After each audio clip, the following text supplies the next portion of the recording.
Namaskar friends, myself Deepak Kumar Rath. I welcome you to the digital media of Uday India. Friends, as you know, the festival of assembly elections is going on and elections has been completed in Chhattisgarh and Madhya Pradesh. And as you know, the Bharatiya Janata Party has improved its tally substantially, and of late they have improved, and one must say that the credit goes to Prime Minister Narendra Modi. Today I want to tell you something else, and because we should not always discuss about Modi and BJP, so I thought we should also discuss the other sides of the coin. Friends, I have been watching closely the movements of Congress leader Priyanka Vadra. Sometimes she is doing Havan Puja, sometimes she is visiting temples also. And for the last few days, her election campaigns saw her speaking some valid points related to the state in which she is campaigning. And on the ground, what I have seen, that to some extent, people, the common man, the poor man, or the peoples on the roadside, they are responding to Priyanka Gandhi's speech, and Priyanka Gandhi has a craze among the people. How is she? Because Congress has already tested Rahul Gandhi, and if you will see and analyze the results of Congress of last 3-4 elections, one can say Rahul Gandhi has become a big flop in politics. But this cannot be a conclusive remark, because in politics nobody knows when things should be changed. But why I am talking of Priyanka Gandhi? Because Sonia Gandhi has not allowed Priyanka to come into the political fore. But since I think I can say that from Karnataka Assembly elections, Priyanka is putting her nose in political affairs of Congress party, and she is active now. Priyanka Gandhi Vadra stands out among other Indian politicians due to her intelligence, charm, and relative youth. In a nation that still has misgivings about women in leadership roles, she is nevertheless well liked. She also comes from one of the most known political families of the nation, Pandit Jawaharlal Nehru, the first Prime Minister of India, and was her great grandfather. Everybody knows this. Her father and grandmother also held similar positions, and she is the only member of Gandhi family from the current generation, according to some, who has inherited some political skills. In the beginning, one can say so, because whatever I could see in Chhattisgarh or in Madhya Pradesh, I could also mark that she has that political smells she has, as was with Srimati Gandhi. Priyanka does indeed have eloquence and likability by nature, qualities that are exceedingly uncommon in Indian politics, and her entry into politics was expected to hurt Prime Minister Narendra Modi's Bharatiya Janata Party and its Hindutva ideology, increasing her secular party chances in the next elections. A crucial female viewpoint, which has been conspicuously absent from her party's leadership in light of significance of women's concerns in Indian debate in last year, is also brought by her. But here is a question, whether anyone can think that she can anyway match with Prime Minister Narendra Modi? Personally, as a journalist, I can say, I don't think so. And I am not personally thinking so. Because if you will see how the common man is responding, for example, leave aside the election states that are going to elections. 3-4 days back when Modi visited Jharkhand, you see there, Hemant Soren government is there, he is the chief minister, but people in the roads coming out from their homes and they are so much attracted with the mesmerizing political image and style of Modi. That is called Modi style. Modi has literally modified Indian politics. When I visited Chhattisgarh and Madhya Pradesh and Rajasthan to cover elections, there I could mark that. You know, I must say, Congress is in power in Rajasthan. They have muscle and money, both essential for winning elections there.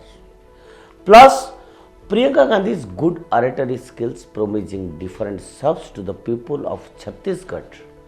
All the ingredients of a win in the election is there for Congress. In fact, the state unit of the BJP was in disarray totally. They didn't know what they are doing for last 5 years. After losing the elections, the state leadership in Chhattisgarh were totally silent. You know, most of the senior BJP leaders who are ministers who lost the elections, they could not come out. And for 5 years, the state leaders, BJP leaders of Chhattisgarh, they badly failed to expose Bhupesh Baghel government. That is why Congress had an upper hand. But after Modi come into the fore, things were completely different. And despite all this, BJP turned, as I told you, the tide in its favor in both Madhya Pradesh and Chhattisgarh, which was really unimaginable. How a political party can take a U-turn, one can see that in the ground in Chhattisgarh and Madhya Pradesh. I don't know what would be the result. Common man, they are with Modi. They are still attracted with Modi's speech.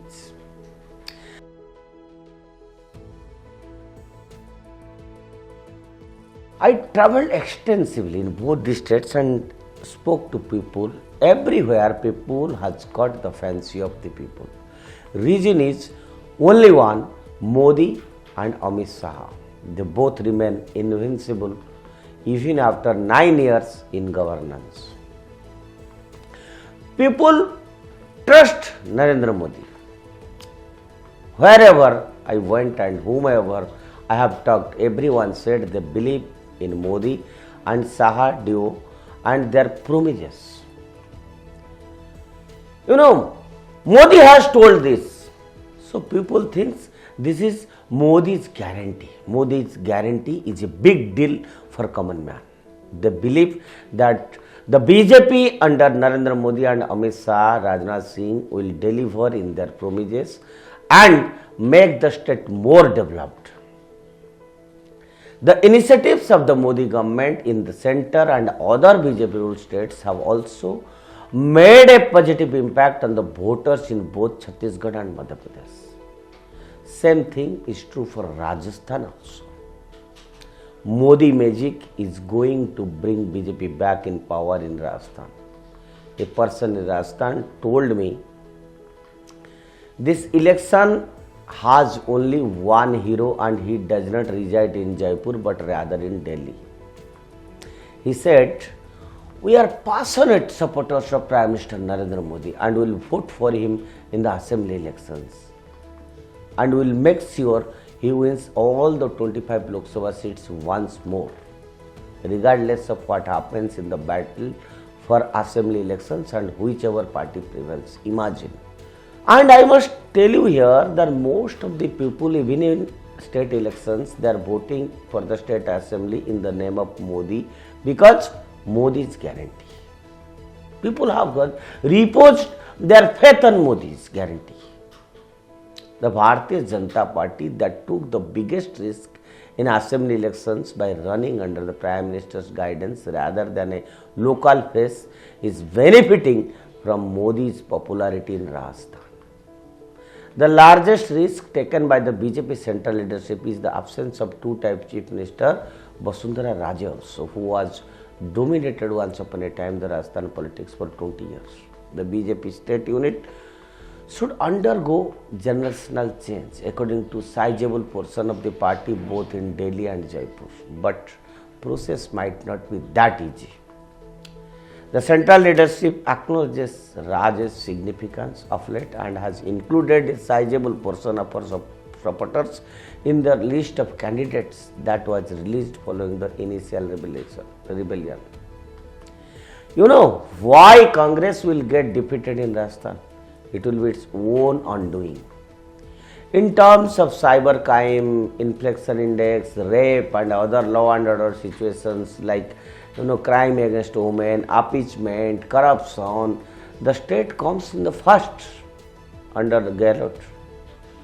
Rajasthan has expensive petrol and diesel prices in addition to high electricity rates also.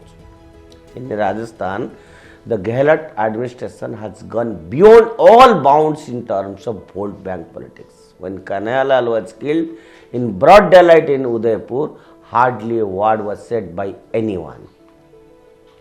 Rajasthan has become a riot-prone state thanks to Gehlot government. And the PFI members staged a protest in Kota despite being banned by the government. All the parties, especially Congress, who blame BJP to be communal force are themselves communal. It seems so.